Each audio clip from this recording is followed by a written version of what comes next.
All right. Coming up next to the stage, to the mic, to tell us a little bit about herself. You put your hands together for Sister D. Gaymon. Who can hold down a whole soprano section by herself. Alto said, I'm sorry, my bad. I'm sorry. She said, don't do that. Don't do that. Don't do that. I don't know that we've had much success outside of Mars getting people to, like, perform. Like, Sean didn't. Well, he did perform, but when I tried to give him freestyle, he was like, nah, I'm good. I'm good. That's good. Well, thank you so much for joining us here today. I really appreciate it. Yeah, we're going to put that mic up just a little bit. Yeah, so we just record. We put it right here. Just right here. I know. I'm kidding. Because she on the mic all the time. All the time. I know. My very first question is, having a birthday so close to Christmas, do you find yourself having to get one gift instead of two? Oh, absolutely not. Absolutely not? Absolutely not. Please plan ahead. You have 11 other months to buy a gift. You can hold it. Do not ever combine the gift. Ever. Don't give me Christmas wrapping paper. Oh. I want balloons on my paper. Uh-huh. Yeah. I mean, it's the 18th, right? Yeah, that's right. I mean, that's 7 days away. That's right. I mean, do you feel closer to Jesus because your birthdays are... We like this. Y'all like that? Would you ever wear a shirt that said, Jesus is my homeboy?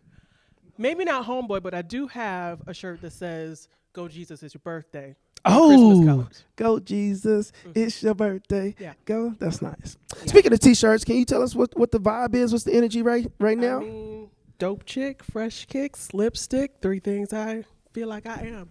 You know, got the New Balance 327s on, a little bit of lipstick, and a little something. And would you say that the color red is, does it do something for you? The beloved crimson. Him.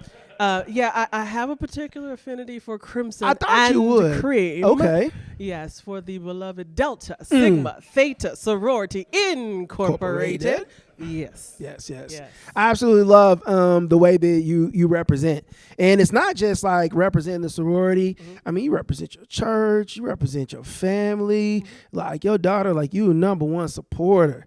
And I absolutely love that. Is that something that was like in your family growing up? Like, are you carrying on like this theme of support that you received growing up? Absolutely. My parents were there for everything. One of the things I always talk about with my mom especially is like, how did she manage to be in like 4 places at one time, never missing a game? I played 3 sports in high school. My sister played 3 sports in high school. We were in high school at the same time, freshman and senior. Whew. And my mom was always there. My dad would show up right after work. You see him at the corner of the bleachers in his little suit and tie, right there in the corner looking. Yeah. With frowny face and all. But they were there. So it's just, it's in my nature to celebrate. Now, my sister is the loud cheering person. So she's that mom that's like, yeah. I'm more like my dad, where I'm like, but I'm going to be there. Yeah. What do you think kids feel when they get that support? Because you have a daughter, she's a sophomore? Oh, no, honey, she's a senior. She's a senior? Can y'all pray for me? Oh, How many weeks do we have left? Because Nia's a senior. Nia's a senior? Yeah, they started kindergarten together, and now they're graduating together. Look at that. Yeah. Full circle. What is that I'm like? I'm struggling. Yeah? With it. It is this dichotomy, if you will, of excitement and fear. Well, not really fear. Yeah, fear. Yeah. It can be Let's fear. Just call it kind of what fear. It is. It's a type Marcus of fear. has a senior too. Yeah. Yeah, it's kind of scary because you think you've done everything. You trust that you've done everything, but you also are like, but I still don't know what's going to happen. I know. Right? I know. I was telling a story earlier today where they just had spring break a couple weeks ago, and my daughter doesn't drive yet. Got one more driving lesson to test. But even something like that, it's like, okay, I want her to drive because I'm tired of driving her. Yeah. But I don't want her driving. I'm scared of that too. You know? So you want both things, and they don't really live together. Yeah. But I was driving to work, and it's spring break, and she's not in the car because I'm not taking her to school. And it hits me like, this is about to be my normal. Every day. By myself every day. Oh. Yeah. When it hasn't been for the last 17, 18 years. Exactly. Wow. Yeah. So when I was checking out your social media, and there is a post where you said, this is what I'm going to do when my kids get their own house. and it's like the parents coming in, like kicking their shoes off, like leaving the fridge open, knocking the pillows off. I'm getting her back. What do you like? Why did that resonate so deeply with you? Because I feel the same way. Like I'm gonna eat all the cereal, and I'm gonna sit on the counter with the milk out on the thing, like every light in her house on. Okay? Absolutely. Yes. I might even leave a faucet on, just for good measure. Just because these kids, I don't care how many times you love them. Yeah. But you tell them over and over and over again, they're still gonna be kids, and you love them still. But I'm gonna get some revenge. Yeah, it's gonna be revenge. What do you enjoy most about being a mom? Ooh, watching her grow. I only have one, and then I have my stepson Wesley. But even watching him grow and watching them grow into their own. So seeing her come to realizations of the type of person she wants to be, the type of relationships she wants to have, creating her own boundaries and coming aware of who she is. Yeah. I love seeing that because I can guide, but that's it. Yeah. My husband can guide, but that's it. Yeah. Do you think there's any difficulty in raising young ladies in 2023 versus in 1980 when you was when? You're not an 80s baby? I mean, technically, yeah. Okay. I was born in 76. I'm not ashamed. 76? I'm not ashamed. I didn't put you a day over 41 and a half. I'm a 70s baby. No, okay. Technically, but I mean, can you really count it if you're only 4? No. 4 years old I is was the bell raised in bottom? the 80s. No. Yeah. So. But is it harder? I imagine that it is. I think social media makes things a little more difficult. Yeah. Perhaps even a lot more difficult. Yeah. And all that extra outside influence. I don't know that it's more difficult raising boys than girls. I mean, I had a hand in raising my stepson and been around since he was 6. But I just think, this is a different environment. But at the same time, as parents, we do have opportunity to create boundaries for our kids. Yeah. And we did that. Like for the longest, my daughter really has not had access to social media. And even in the last year, it's very limited. But just to really create opportunities for alternatives and to show them better than we can tell them. Yeah, yeah. Now, speaking about being raised in, birth and growing up, you're from Michigan. Born and raised. Born and raised. Yes, you have sir. an M on the back of your car. Yes, I do. My plate says Michigan. Does That's it? why I don't do bad things on the road because I think people are going to remember me. Yeah. That's why I don't put like church stickers on my car. Oh, no. Never that. I don't want to embarrass my church. I don't want to do that. There are no North Church stickers on my car.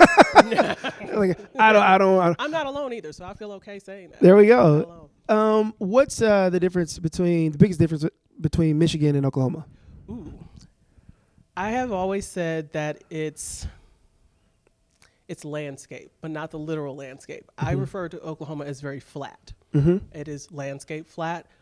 Compared to Michigan, I feel it is, socially flat. And just, I have felt like growing up in Michigan, things just moved different. There was a flow, there's hills, there's more diversity of people, diversity of experiences. And I think, if anything, that's what I miss the most about there. It's just that movement and the flow of things. Yeah, and you can feel a city. Oh, yeah. Like for anybody that's traveled, Yeah. like when you go to a city and you start moving around and you hear the people, and like I was in Chicago. Great and city. I was walking down the street going to this little mom and pop place, and it's like the little the train that's above the street. And it's, right? I'm like, like I'm jumping around. Yep. And then there's these kids who were in a car and they roll the window down and they like pull these water guns out, and I like hit the ground. Like I was like, come on, Chicago! Like I've been here one day. See, that's the difference. I don't know that I would have just hit the ground. That might have been fighting time. Was it fight? I don't know. I don't run towards stuff though. Like I don't Superman that joint. I've never had that situation, so I can't guarantee you that that's what I would do. But Yeah. I don't know. Maybe the mom in me might. I was gonna say that's the mom. What are you doing? Yeah. I mean, it was funny. It was funny after water came out. But like, window down. I mean, I grew up in North Tulsa. Like, you see people driving too slow. It's like you get kids in the house. You start. I mean, you just know how to pick up stuff. But I didn't see the water guns coming. Like I didn't see it coming. But that's different. But Chicago has a vibe. It does. Like it does. I mean, East Coast has a vibe. Like DC has a vibe. Baltimore has a vibe. Philly got a vibe. Like, and so when I think about people who live in other places and then they come to Oklahoma, and then they stay. I'm like, why? Like, what happened? Because I done been to the other cities. I know. Well, my husband is a retired Oklahoma City Police Department officer. He served there for 26 years. Yeah.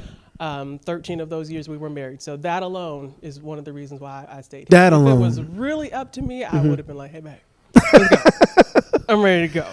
Because when I first moved here, it was such a shock. I can imagine. That's 20 years ago. Yeah. So Whew. I'm sure a lot of y'all know what Oklahoma and Oklahoma City was like 20 years ago. Yeah. I was hungry at 6 o'clock on a Sunday. And everything shut And I stayed down. hungry. Yeah, you did. The rest of that Sunday. Uh-huh. Back home, White Castle was open 24 hours a day. I could go get, what we call them, choke burgers. I don't know why we call them choke burgers. I call them puke burgers.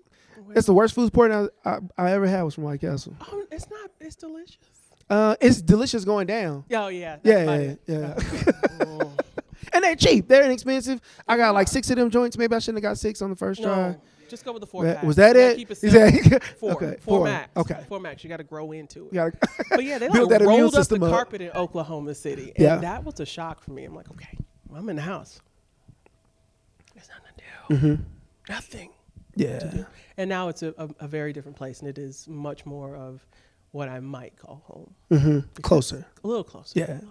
You and your family are quite musical. And in fact, word on the street is y'all used to have some jam sessions in your house that I was never invited to. Wait, I'm sorry. Wait, was you invited to the jam sessions? Oh, yes. We've got video footage somewhere. Oh, wait, don't leave. Next time. Sean, was you invited to the jam sessions? No, okay. I'm sure you were. All right.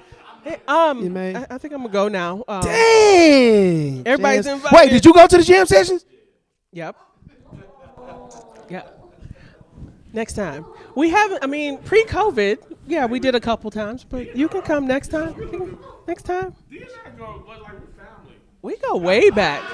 But we go way back because of We Tell Stories. So there's one of those great. Next time. Very musical family, you all are. Yes, reset. Word on the street is that I used to have jam sessions in your house. And your daughter's quite musical as well. Where does that come from? I would love to take some credit for it, but I guess it's just God decides. So she's incredible. Of course, my husband plays 2-3 instruments. He's mostly a bass guitar player. Yeah. Thumps. He does. I have to tell him when you're up there, it's different. Yeah. We can feel like you bring it. You kind of watch it like. That's hilarious. Don't bring that bass to the house. Bring the bass home. No, don't be like that. I'm sanctified. She says saved and sanctified and filled with the Holy Ghost. Come on now. Don't put the T on the end, though. Oh, the Holy Ghost. Got it. Okay, no. But yeah, he's musical. I call myself a singer. I just, it's like, singing in Sister Act. This is for church. Yeah, that's about all I do. Yeah. But she was really blessed with perfect pitch. Really? And it was fascinating discovering that where here she is 3-4 years old. We're riding in the car. I would always play classical music in the car because I just feel like classical music that was panned always, out. It really Right. did. That worked. What instrument does she play? She's a cellist. Yes. She said it with a chest. A cellist. She's a cellist. It's kind of dignified. She's a cellist. She's a black cellist. She's a black cellist. A black female cellist. Yes. And good. But we would listen to classical music because classical music tells a story. Yeah. And I learned that growing up from Bugs Bunny. Right? Watching Looney Tunes. And so I wanted to teach her how to hear the story in music. And so she would listen to that, and then sometimes we would sing in the car. And one day I was singing some song. It might have been from a Disney movie or something. And she goes, Mommy, why are you singing like that? And I'm like, I didn't think it was that bad. Okay. Did I not sing good? No, it's higher. Okay. 3 or 4. 3 or 4 years old. And a couple more times that happened. And next thing we realized, she knows the exact pitch you're supposed to be singing. And so then eventually we got her into an after school orchestra. She learned to read music. And now when we're talking, she's like, oh, you're talking. That was a G. That was a C sharp. I'm like, that is so cool. I'm jealous. Wow. I'm real jealous. Yeah. So when you think about music, I'm sure music touches her in a certain way. I know that people, when they perform and when they create music, I even see you on stage, and something happens when people tap into a special, secret, sensitive, supple place. Like, what does music do for you that like makes you vibrate at a different level, that brings joy and happiness? Like, what does music do for you? What does it do for me? I would say more so the difference I feel when I'm singing. It's a way, in a sense, to escape, but more so to tap in, especially being, a worshiper. Yeah. It's an opportunity to really focus on what's important and really filter out, okay, this day was rough. This week was rough. Yeah. This issue is rough. This part of my life is rough. All of that diminishes when I'm worshiping. And worship is not always on stage for me. I will go in my car. Come on. I'm like, oh, wait. I don't know what you was listening to when we pulled up today, but I was like, listen. I've got playlists for different vibes. When I want to work out and kind of lose sight of how tired I am, I have a church list called Buck. Yeah. Because seriously, you could be dog tired and let that one shout progression hit, and you will forget how tired you are. Like, yeah. If you. Oh man, yeah, Buck. I love it. Yeah. So when you talk about tapping in, like, why is it important for people to have that space? Like, considering the climate and the atmosphere and people that they work with and politics and school and education and I like everything. Why is it so important to have a place that you can just tap into, /tap in, /escape, /tap in? Like, why is that important? Because there is so much of that. And it can be really easy to get lost in all of the stuff that's happening around us. And if we don't have a way to recenter, we'll get lost. Yeah. I know I can think about times where I felt myself, getting lost. I'm like, it's time to recenter, kind of filter out, stop, rest, focus on the main thing, what is most important. Yeah. And for me, it's my source, and that is God himself. Yeah. Yeah. So speaking of like the feeling like that you get when you tap into that space, when you wake up in the morning and you look in the mirror, do you have like 20 frames that's just like, you like, how do I feel today? Do I feel like bucking at somebody today? Like, do I feel like, because even on your Facebook profile, like you got some bedazzled. Love a good frame. I love a good shoe. What they do for you? I don't know. It's just fun. Yeah. It's fun. It's attitude. It's style. It's got a little pizzazz, a little personality. Because honestly, I think I'm a pretty boring person without some of these things. So that's my outlet. That's my jazz. No one who knows you has ever said the word boring. I'm a nerd and I'm boring. She's like, I just want to go home and sit down. Right. Listen, if you didn't see, I raised my hands because I could relate. I'm like, yeah. Just to sit down. I just wanted that sit down energy. Yeah. I want that sit down ministry. Yeah. I've made it my own. Yeah. Yes, I do. What is being a part of a sorority, Greek life? What has that done for you as far as like relationships and connections and teaching you about yourself? And what is that done for you? Ooh, it might be a little hard to put into words, but sisterhood it's like a secret sauce, if you will.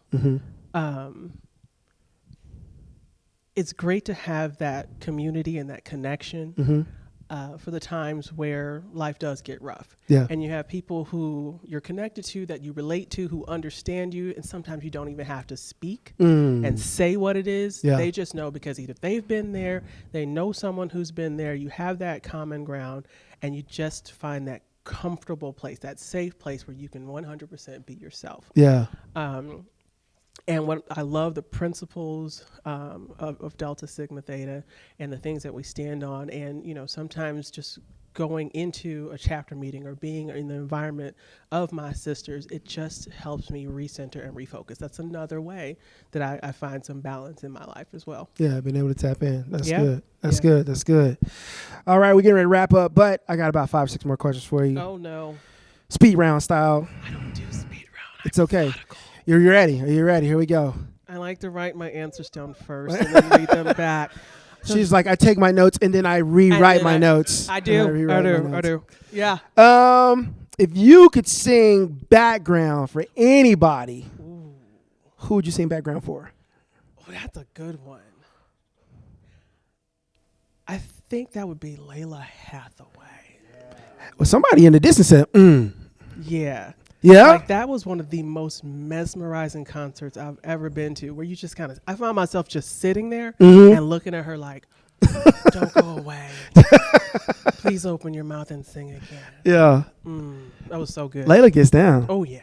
That's for sure. And I love that warm, sultry vibe in her voice. And I kind of have that too. Yeah. When I wake up in the wintertime when it's cold, by 8 o'clock, I'm like, good morning. Like, is that a guy? No. It's just me. It's D. Yeah. D could be a guy, though. It's like that's funny. Voice wakes up. Yep. Yeah. What is your favorite 90s dance? Ooh.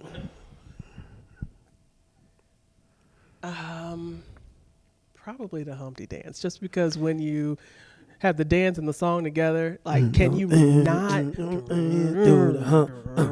You cannot help yourself. You go. That's good. Yeah, you're gonna do it. That's good. What are you reading right now? I am reading Start to Follow. Don't ask me the authors' names because I don't know. I'm horrible with authors. Yeah. Okay, good. Yeah. Good. Yeah. Excellent. Even though you are one? I am. I know that author, though. Yeah. You know you're one. But Start to Follow. What is it about? It's about discipleship and just, following Christ in a more intentional way. Yeah. Yeah. And I don't think you can ever be so familiar that you can't relearn and refocus. You are I'm going to guess, are you an engineer? I am. Yes, engineer. Yes. Well, my degree is in engineering. I don't know that I would say that I You have an engineering degree. Engineering per se, but yes, I do have a background in engineering. Why did you choose engineering? Initially, partly because my dad was an engineer, but I definitely had an affinity for science and mathematics. Okay. And so when I started looking at degree programs at the University of Michigan, home of the Wolverines, thank you very much. Shout out. I love that. Yeah. I love that place. It's a beautiful thing.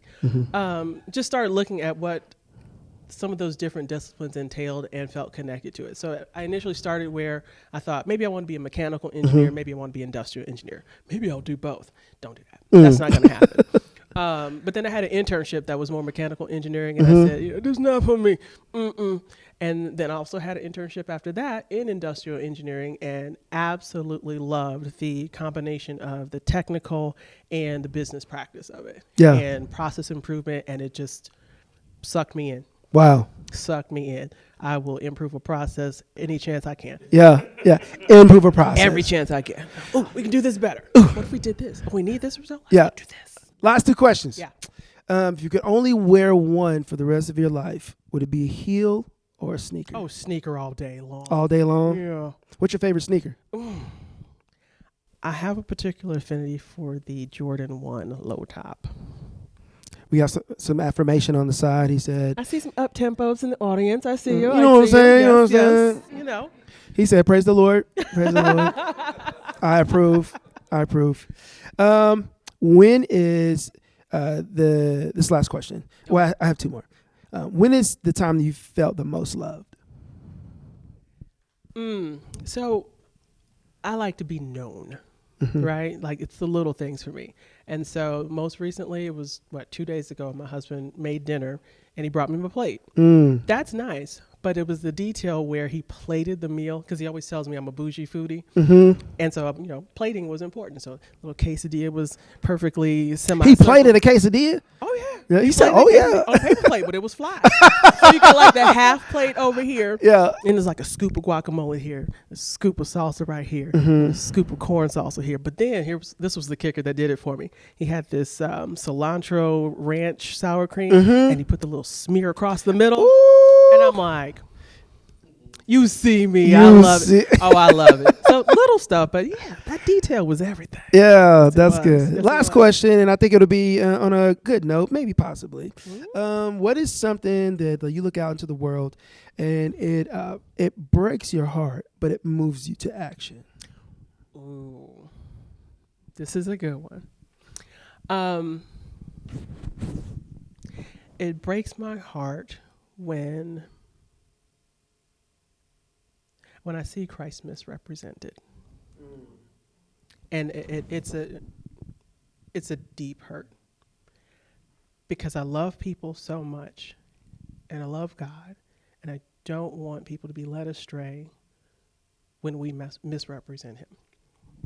And so that's why I'm reading Start to Follow, and, you know, recentering myself and refocusing, okay, where am I in my walk with Christ, and how am I making sure that I am daily, you know, observing a Sabbath and time with him and focusing on him and getting into what he really is and who he really is, and not getting caught up in traditions and practice and all the other stuff that sometimes we can get off track with.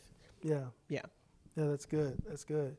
I mean, I think about when I want to represent my family well. Like, I would hate to be out and embarrass my kids or my wife. Absolutely. And how much more so would I hate to misrepresent Christ and call somebody else to. Absolutely. Yeah, absolutely.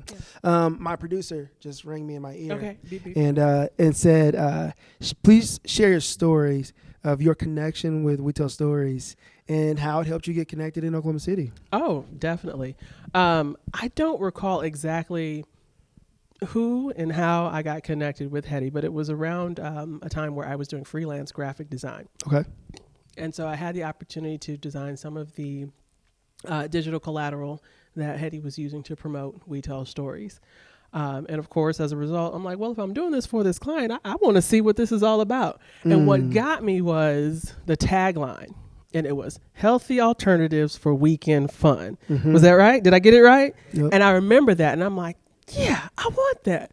Because, you know, I'm not a clubbing person. I never was. Yeah. I was, you know, I'm the rule follower, the church girl. Even when I went to college, I was not out here in these streets. That just wasn't my story. Yeah. But to have fun, I did want to do that. Right. So when there was a healthy alternative, like, oh, sign me up. And so I was attending when it was Java Dave's as a location. Yeah. I remember seeing Bernie at the door doing the tickets. Always. And thinking, I want to be her friend. Even if she's not my friend, I just want to be her friend. She's cool. And so now I get to be friends with Bernie. Yeah. And I think I met Sean through that. And it was just really, it's that place where we went and it was family. It was like sitting around your own living room, kicking it with familiar faces, unfamiliar faces, but familiar souls and spirits. And it just felt good. Yeah. I was with my people. That's good. Well, you're definitely with your people here tonight. Absolutely. And we appreciate you for spending time with us. Thank you. Fresh kicks, red lips, whole vibe.